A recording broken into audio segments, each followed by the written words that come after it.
मुरादाबाद में हम लोग एक कारवां इत्तेहाद की मुहिम के माध्यम से, जिसका लक्ष्य है कि वंचित, पीड़ित, शोषित वर्ग के लोग अपने राजनीतिक प्रतिनिधित्व को मजबूत करने के लिए और न्यायिक संघर्ष के लिए एकजुट हों। शौकत साहब के निर्देश अनुसार पूरे प्रदेश भर में मुहिम चला रहे हैं। उसी मुहिम में मैं मुरादाबाद आया हूं, क्योंकि मैं यहां का प्रभारी भी हूं, क्योंकि मजलिस-ए-इत्तेहादुल मुस्लिमीन मजबूती के साथ चुनाव लड़ने की तैयारी कर रही है। 2027 का चुनाव मजलिस-ए-इत्तेहादुल मुस्लिमीन मुरादाबाद में सभी सीटों पर मजबूती से लड़ेगी और बिहार और महाराष्ट्र के बाद उत्तर प्रदेश की बारी है।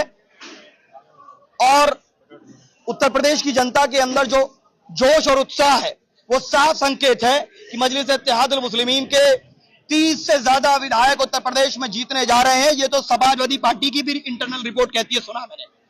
और समाजवादी पार्टी पूरी तरह बौखला चुकी है, इसीलिए वो लोग अनर्गल बातें करेंगे, गुमराह करेंगे। लेकिन जनता ना बिहार में गुमराह हुई, ना महाराष्ट्र में गुमराह हुई, ना उत्तर प्रदेश में गुमराह होगी। जनता ने तय कर लिया है कि बैरिस्टर ओवैसी साहब इस भारत के संविधान की रक्षा करने के लिए सबसे मजबूत पिलर हैं, सबसे मजबूत शख्सियत है। और सभी धर्म, जाति, संप्रदाय के लोग मजलिस-ए-इत्तेहादुल मुस्लिमीन से जुड़ रहे हैं। आज यहाँ का कार्यक्रम रियासत अंसारी साहब के नेतृत्व में वो अविश्वसनीय रहा, पैर रखने की जगह नहीं थी, जिसको देखकर मुझे ये विश्वास हो गया कि जो लोग हमें कमजोर बताते थे, आज मजलिस-ए-इत्तेहादुल मुस्लिमीन की बैरिस्टर ओवैसी साहब की आंधी है उत्तर प्रदेश में। जो उस आंधी से टकराएगा वो सियासी तौर पे चकनाचूर हो जाएगा। ये संकेत चला गया।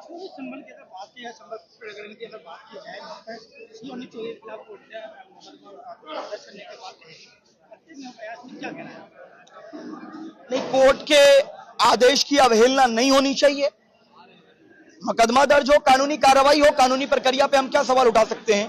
लेकिन यह बात स्पष्ट है कि अत्याचार कई जगहों पर हुआ है, और अगर कोई अत्याचार करेगा तो याद रखिए, हर अंधेरी रात के बाद उजाला है न्याय का, शांति का। अहंकार तो सबका टूटेगा। और बुलडोजर न्याय का प्रतीक न कल था, न आज है, न कल होगा।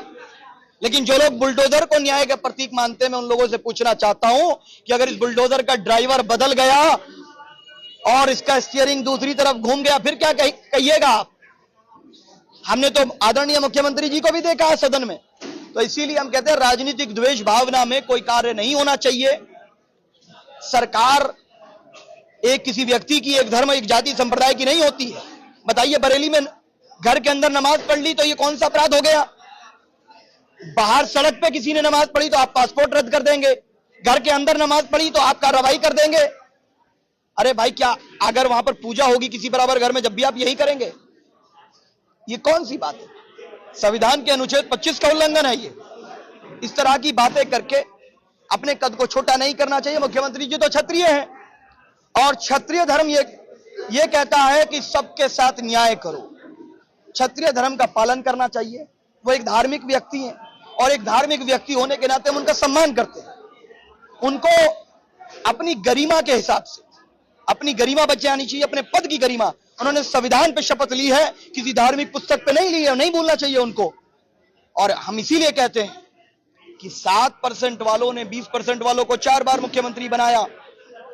क्या इस बार 20% वालों को 7% वाले मुख्यमंत्री बनाने में मदद करेंगे? क्योंकि मेरे भारत का संविधान इतना खूबसूरत है कि 1% वाले सिख समाज का प्रधानमंत्री बना। उत्तर प्रदेश में गेरुआ वस्त्र धारण किए हुए बाबा मुख्यमंत्री हैं, संविधान अधिकार देता है। यादव का बेटा मुख्यमंत्री बना, और इंशाल्लाह हमें तो विश्वास है कि दाढ़ी टोपी वाला भी मुख्यमंत्री बनेगा, हिजाब पहनने वाली बहन भी मुख्यमंत्री बनेगी। संविधान सबको अधिकार देता है। बिहार की अगर बात की जाए, बिहार में ज्वेलर्स की दुकानें, देखिए, अगर कोई भी व्यक्ति कोई भी इस तरह का काम करता है जो किसी समाज का अपमान है, किसी की वेशभूषा का अपमान है, किसी की स्वतंत्रता छीनने का षड्यंत्र है, मजलिस-ए-इत्तेहादुल मुस्लिमीन उसका विरोध करती है। भारत की बेटी तय करेगी किसको क्या पहनना है, क्या नहीं पहनना है। हमें आपत्ति नहीं कोई क्या पहनता है, ना पहने चाहे, लेकिन भारत की बेटियों को क्या पहनना है ये भारत की बेटियां तय करेंगी। भारत का संविधान अनुमति देता है। हाईकोर्ट का मंत्रियों को लेकर जो फैसला है, कुछ इस तरीके से स्वागत योग्य फैसला है। हम इलाहाबाद हाईकोर्ट के फैसले का स्वागत करते हैं, और हमें विश्वास है कि उत्तर प्रदेश में इसको लागू करने में कोई दुश्वारियां नहीं आएंगी।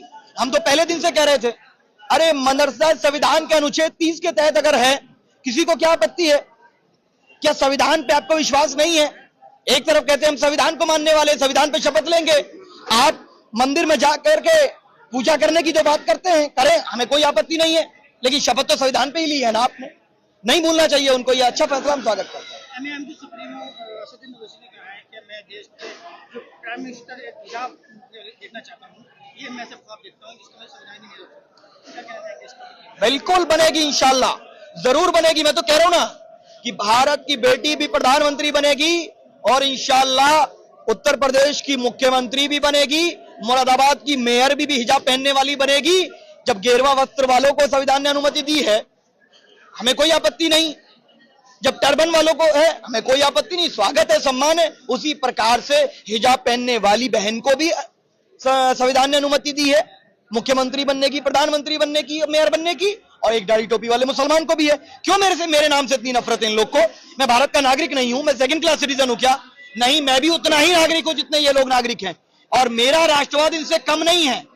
मैं बाई चांस इंडियन नहीं हूं, मैं बाई चॉइस इंडियन हूं। मैंने जिन्ना की विचारधारा को अपने पैरों तले कुचल दिया और भारत को स्वीकार किया, भारत को चुना है मैंने। और ऑपरेशन सिंदूर में मेरे नेता ने जिस प्रकार से पाकिस्तान को मुंहतोड़ जवाब दिया, शायद बीजेपी के लोग भी नहीं दे पाए। सपा